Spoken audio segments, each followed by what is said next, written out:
শততর্কন চ্যানেলে সবাইকে শুভেচ্ছা, স্বাগতম এবং মোবারকবাদ। আচ্ছা, এরা যে বক্তব্যগুলো দিচ্ছে এবং এর কোনো প্রমাণও দিচ্ছে না, তাই এগুলো যদি সরাসরি কারোর বিরুদ্ধে এরকম বাজে কথা বলে, তাই এদেরই তো ভবিষ্যৎ নষ্ট। সবাইকে তো হিসাব কিতাব করে কথা বলা উচিত। তাছাড়া এটা কখনোই ওদের যে মুখের ভাষা বা বক্তব্য যা দেয়, সরাসরি একজনকে ব্লেম করা, এটা তো ঠিক না।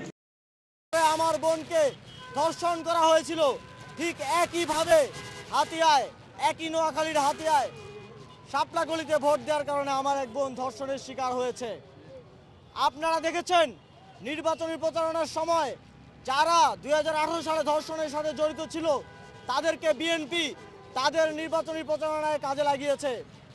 আমরা সেদিনে বুঝেছিলাম বিএনপি সেই ধর্ষকদেরকে নির্বাচনী প্রচারণায় শেল্টার দেওয়ার মধ্য দিয়ে আবারও মা বোনদেরকে একটা মেসেজ দিতে চেয়েছে, যদি এবারও বিএনপিতে ধানের শীষে ভোট না দেওয়া হয় তাহলে মা বোনদের একই পরিণতি হতে চলেছে। দুঃখজনকভাবে আমরা দেখলাম সেটা বাস্তবায়িত হলো। গতকালকে হাতিয়াতে আমাদের সেখানকার প্রার্থীকে শাপলাগলিতে ভোট দেওয়ার কারণে 3 সন্তানের জননীকে সেখানে গণধর্ষণ করা হলো। অত্যন্ত লজ্জার সাথে আমরা দেখছি বাংলাদেশের মিডিয়া যেন শপথ গ্রহণের আগেই বিএনপিকে তারেক রহমানের সামনে সেজদায় রত হয়েছে। আমরা আজকে শপথ গ্রহণের আগেই দেখলাম একজন সাংবাদিক আগেই জিজ্ঞেস করে নিচ্ছেন, আপনি অভয় দিলে প্রশ্ন করব, না হলে করব না।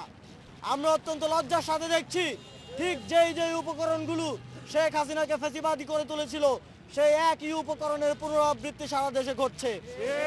আমরা স্পষ্ট বার্তা দিতে চাই, এবারের নির্বাচনে এনসিপি এবং 11 দলীয় জোটকে আমাদের মা বোনেরা তাদের সমর্থন দিয়েছেন, আমাদের মা বোনেরা তাদের ম্যান্ডেট দিয়েছেন।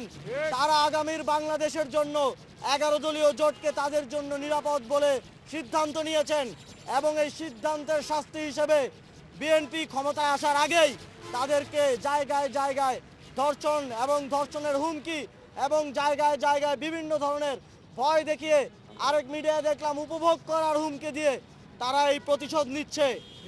আমরা স্পষ্টভাবে বলতে চাই, বাংলাদেশের যে 46%